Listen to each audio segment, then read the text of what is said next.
அனைவருக்கும் வணக்கம் நண்பர்களே. எல்லாம் எப்படி இருக்கீங்க? நல்லா இருக்கீங்களா? இன்றைக்கி என்ன வீடியோனா, நம்ம வந்து ஒரு வாரமாகவே லைஃப் ஸ்டோரி போட்டுட்ருக்கோம். அவங்க எல்லாருக்குமே தெரியும், கண்டினியூவாக நம்ம வீடியோ பார்க்குற எல்லாருக்குமே தெரியும். எல்லாருமே நம்ம வீடியோவை பாருங்கள், அப்போ தான் என்ன நடந்தது ஏது நடந்தது தெரியும். வீடியோ வந்து ஸ்கிப் பண்ணாமல் ஃபுல்லாக பாருங்கள். பார்த்து இவ்வளோ நாள் எப்படி எனக்கு சப்போர்ட் பண்ணிங்களோ அது மாதிரி இன்னமும் எனக்கு சப்போர்ட் பண்ணுங்கள் நண்பர்களே. சரி வாங்க வீடியோக்குள்ளே போகலாம்.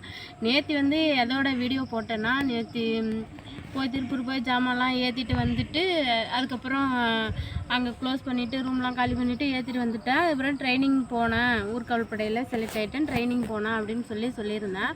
அதுக்கப்புறம் என்ன இருந்துச்சுன்னா, 1.5 மாதம் ட்ரைனிங் டெய்லியும் விடியாக்காலம் போயிடுவோம் அரியலூர் ஏர் கிரவுண்டுக்கு.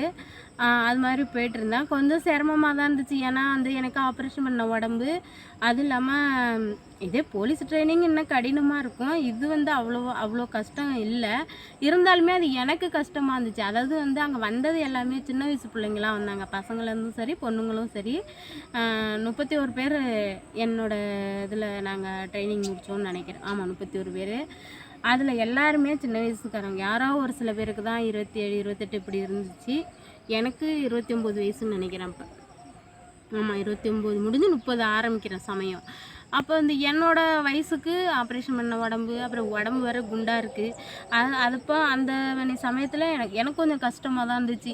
அந்த ரன்னிங் ஓடும்போது மூச்சு வாங்கும், நாய்க்கு இறைக்கிற மாதிரி இறைக்கும், மூச்சு வாங்கும். இருந்தாலும் உன்னால் வேகமாக ஓடமுடிலன்னா இருந்தாலும் அவங்க பின்னாடியே ஃபாலோ பண்ணி நீ பொறுமையானாவது ஓடிட்டே தான் இருக்கணும்னு சொல்லுவாங்க. 4 ரவுண்டு 5 ரவுண்டுன்னு ஓட விடுவாங்க. ஓடிட்டு தான் இருந்தேன். என்னால் முடிஞ்ச அளவுக்கு ஓடிட்டு இருந்தேன். நான் எல்லாருக்கும் மூச்சு வாங்காது, சளி வர பிடிச்சிச்சு. எல்லாருக்கும் மூச்சு வாங்காது, எல்லா பிள்ளைங்களும் கரெக்டாக ஓடிடுவாங்க. எனக்கு இறைக்கும், மூச்சு வாங்கும், என்னால் முடியவே முடியாது. அப்படி இருந்தோம். நான் வந்து வீட்டில் நிறைய டைம் அழுதுருக்கேன். வந்து இவ்வளோ நாள் வந்து ஒரே இடத்துல இருந்துட்டு திடீர்னு ஓடணும் அப்படிங்கவும் ரொம்ப சிரமம். என் தம்பிட்டெல்லாம் கம்முன்னு நம்மகிட்டே திருப்பூரில் தச்சிட்டு கடந்தா பொழைச்சிருக்குவாண்டா, துணி தைச்சா பொழைச்சிருக்குவான், இந்த மாதிரி விட்டுட்டு என்ன முட்டியெல்லாம் பயங்கரமாக அழிக்கும். வீட்டுக்கு வந்து ரொம்ப கஷ்டப்பட்டேன். அந்த புதுசில் ஒரு 10-15 நாள் ஆனதுக்கு அப்புறம் சரியாயிடுச்சு. ஒரு 10-15 நாள் ஆரம்பத்தில் அவ்வளோ ஒரு சிரமம்தான். அந்த லோயர் டிஷர்ட்லாம் போட்டுட்டு வெளிலலாம் நடமாட எனக்கு ஒரு மாதிரியாகவே இருந்துட்டு. அதுக்கப்புறம் ட்ரைனிங் போயிட்டுருந்தோம். அப்போ ட்ரைனிங் எடுக்கிற சார் லேடிஸுக்கு மேடம் இருந்தாங்க, ஜென்ஸுக்கு சார் இருந்தாங்க. அப்போ பேசும்போது எல்லாரை பற்றி கேட்பாங்க. இப்போ எல்லோரும் என் கூட ட்ரைனிங் வந்த பிள்ளைங்க எல்லாமே கல்யாணம் ஆகாத சின்ன பிள்ளைங்க தான். நான் ஒரு ஆள் தான் கல்யாணம் ஆனேன். இன்னொரு பொண்ணு கல்யாணம் ஆனவள், அவள் வந்து வீட்டுக்காரரோட அவங்க நல்லா தான் இருக்காங்க. அப்போ வந்து என்ன வந்து உனக்கு எத்தனை குழந்தைங்கம்மா என்னான்னு விசாரிக்கும் போது உங்கள் வீட்டுக்காரர் என்ன பண்ணுறாருன்னு கேட்கும். நான் அது மாதிரி எல்லாத்தையும் சொன்னதும் அந்த சார் சொன்னார், நீ வந்து அங்கே போனி. அந்த சார் வந்து கேட்டாங்க, நீ வந்து அங்கே போனியோ அது வாழ்ந்தியோ அது அடுத்த பிரச்சனைம்மா. நீ வந்து அவங்க காரியத்துக்கே போகலனாலும் சரி, எந்த சடங்கு எதுவுமே பண்ணிக்கலனாலும் சரி, சட்ட ரீதியாக நீ தான் முதல் மனைவி. நீ உனக்குள்ள அதிகாரத்தை ஏன் விட்டு கொடுக்குற, உனக்குள்ள வாய்ப்பை ஏன் விட்டு கொடுக்குற? அங்கே தான் எந்த சொத்து சோகம் எதுவுமே இல்லைன்னு சொல்கிற. உனக்கு ஒரு புள்ள இருக்குது, நீ தனியாளாக இருந்தால் ஒன்றும் இல்லை, உனக்கு ஒரு புள்ள இருக்குது, அவனுக்காகனாலும் நீ அந்த சர்டிஃபிகேட் இதெல்லாமே வாங்கணும் அப்படின்னு சொன்னாங்க. இல்லை சார், அவங்க செத்த தேதி கூட எனக்கு அவ்வளோவா சரியாக தெரியாது, இவ்வளோ நாளாக நாங்கள் வாங்கலை அப்படின்னு சொல்லியிருந்தேன். இல்லை கண்டிப்பாக நீ வந்து அதெல்லாம் வாங்கி வையே அப்படின்னு சொன்னார். அப்போ தான் சொன்னாங்க, நீ வந்து அந்த மாதிரி கணவனால் கைவிடப்பட்ட ஆதரவற்ற சர்டிஃபிகேட் வாங்கினீன்னா, நான் இது மாதிரி சொன்னேன், ஏற்கனவே அவங்க இருந்தப்போ எனக்கு கைவிட்டுட்டாங்கன்னா, அப்போ வந்து அந்த சர்டிஃபிகேட்லாம் வாங்கினீன்னா நீ வந்து எக்ஸாம் எழுதி ஈஸியாக வேலைக்கு போயிடலாம், போலீஸ் எக்ஸாமும் எழுது அப்படின்னு சொன்னாங்க. அப்போ அவங்க சொன்னாங்க, சரிங்க சார் அப்படின்னு கேட்டுட்டு அப்புறம் ட்ரைனிங்கும் 1.5 மாதம் அப்படியே நல்லபடியாக எப்படியோ பாடுபட்டு விழுந்து இந்த கடைசியாக 15 நாள் துப்பாக்கி ட்ரைனிங்லாம் கொடுத்துருந்தாங்க. அதெல்லாம் ரொம்ப சந்தோஷம். சத்தியமாக என் லைஃப்பில் இப்படி ஒரு இதெல்லாம் நடக்குமா என்னன்னு தெரில. ஆரம்பத்தில் வந்து என் தம்பி இப்படி கோத்து விட்டானே அப்படின்னு அவன் மேலே எனக்கு சரியான கடுப்பு தான். ஆனால் அதுக்கப்புறம் எனக்கு கொஞ்சம் அதில் எனக்கு ரொம்ப பிடிச்சிச்சு. அதுக்கப்புறம் எனக்கு அது ஒரு இன்ட்ரெஸ்ட் ஆகிடுச்சு. அந்த துப்பாக்கி இதெல்லாம் நம்ம வந்து தொட்டு பார்ப்போமா அப்படின்ட்டு எவ்வளோ பேர் அதெல்லாம் அந்த இடத்துக்கு போக முடியாமல் எவ்வளோ பேர் தவிக்கிறாங்க, எவ்வளோ கஷ்டப்படுறாங்க. எத்தனை பேருக்கு யூனிஃபார்ம் ஆசை இருக்கும். அது மாதிரி அந்த லாஸ்ட்டு ஒரு 15 நாளுங்கவே யூனிஃபார்ம் கொடுத்துருவாங்க. அப்புறம் லோயர் டிஷர்ட் கிடையாது, யூனிஃபார்மில் தான் துப்பாக்கி ட்ரைனிங்லாம் கொடுத்தாங்க. அது ஒரு 15 நாள்.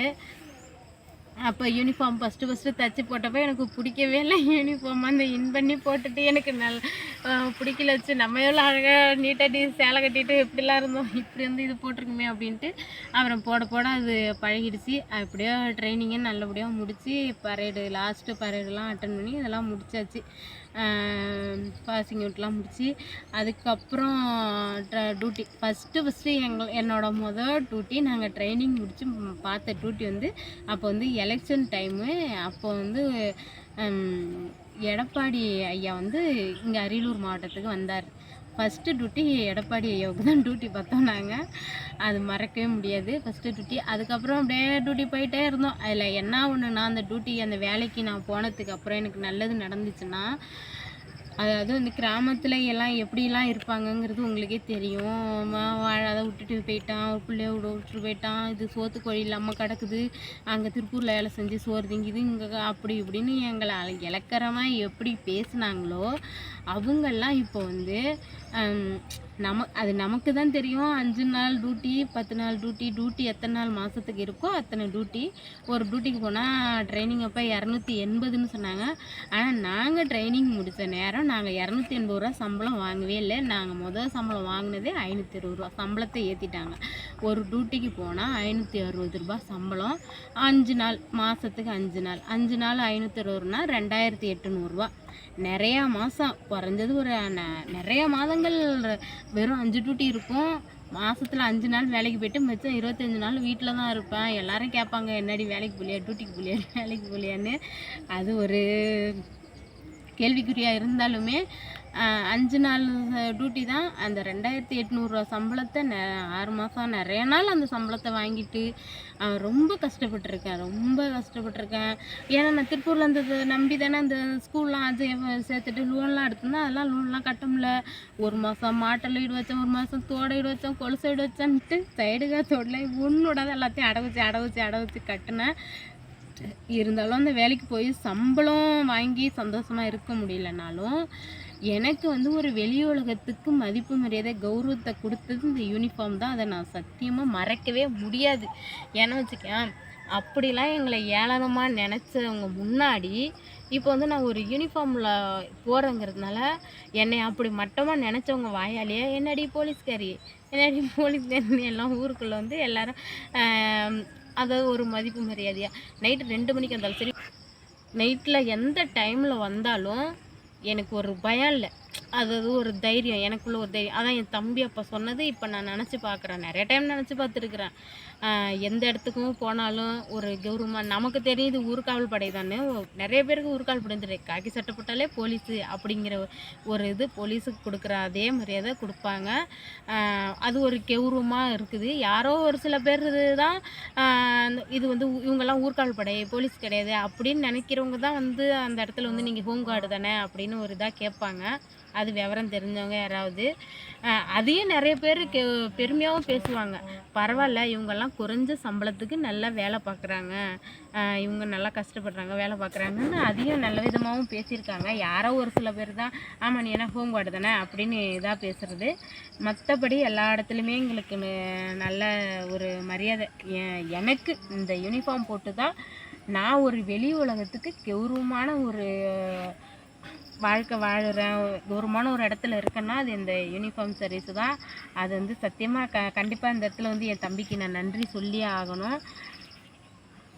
அதுக்கு என்ன ஒன்றுனா சம்பளம் கிடைக்காது, அதனால் கொஞ்சம் ரொம்ப சிரமம் கஷ்டப்பட்டேன்.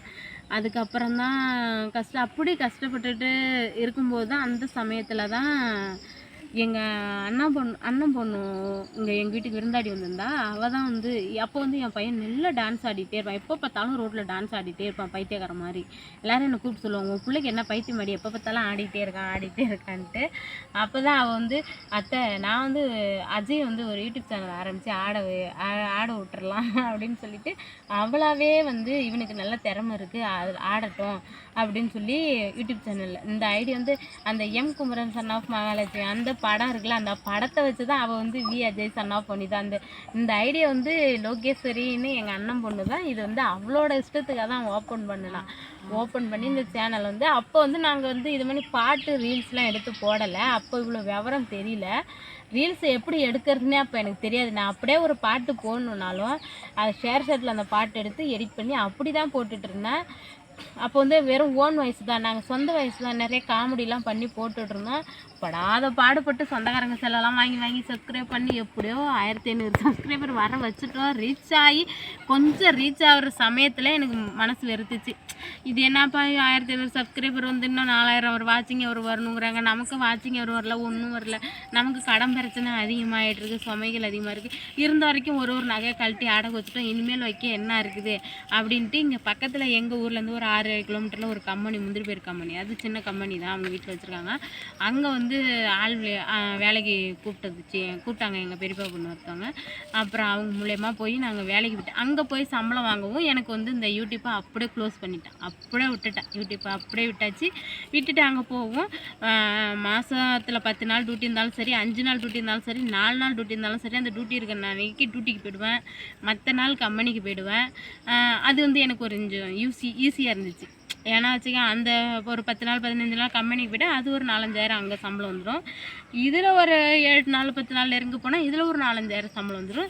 இப்படி ஒரு 10,000 நெருங்க வரவும் எனக்கு அது வந்து என்னோடய லோன் கட்டவும் சரி, என் பிள்ளைய பார்த்துக்கவும் சரி, ஒரு வீட்டில் இருந்தாலும் என்னோடய பிரச்சனைகளை நான் தான் பார்த்துக்குவேன். அதுக்கெல்லாம் எனக்கு அது ஒரு சப்போர்ட்டாக இருந்தது. அதனால அப்படியே யூடியூப்பை க்ளோஸ் பண்ணிட்டேன். நான் மட்டும் அப்பயே இந்த யூடியூப்பை ரன் பண்ணியிருந்தேன்னா நான் கொஞ்சம் நல்ல நிலைமைக்கு வந்திருப்பேன்னு நினைக்கிறேன். அதுக்கப்புறம் இந்த யூனிஃபார்ம் சர்வீஸில் இருந்ததால எனக்கு கொஞ்சம் நல்லதெல்லாம் ஒரு மதிப்பு மரியாதை கௌரவமாக, அதுக்கப்புறம் என்னை எல்லாருமே ஒரு கௌரவமான இடத்துல பார்த்தாங்க. சத்தியமாக அதை நான் உணர்றேன், இப்பயும் உணர்ந்துட்டு இருக்கிறேன். அதுக்கப்புறம் இன்னும் என்னென்னலாம் என் லைஃப்பில் நடந்துச்சு, நான் எத்தனை வேலைக்கெல்லாம் எக்ஸாம் எழுதினேன், என்னென்ன நடந்துச்சு. அதுக்கப்புறம் நான் கம்பெனிக்கு போயிட்டு தான் இருந்தேன். இப்போ தான் கொஞ்சம் நிப்பாட்டினேன். அதெல்லாம் அதுக்கப்புறம் என்னெல்லாம் நடந்துச்சு அப்படிங்கிற வீடியோவை அடுத்த வீடியோவில் கண்டிப்பாக பாருங்கள், மறக்காமல். ஓகே நண்பர்களே, பாய். இந்த வீடியோ பிடிச்சிருந்தா லைக் பண்ணுங்கள், ஷேர் பண்ணுங்கள், மறக்காமல் வி அஜய் சன்னா பொண்ணு தான் யூடியூப் சேனலை சப்ஸ்கிரைப் பண்ணுங்கள். ஓகே, பாய்.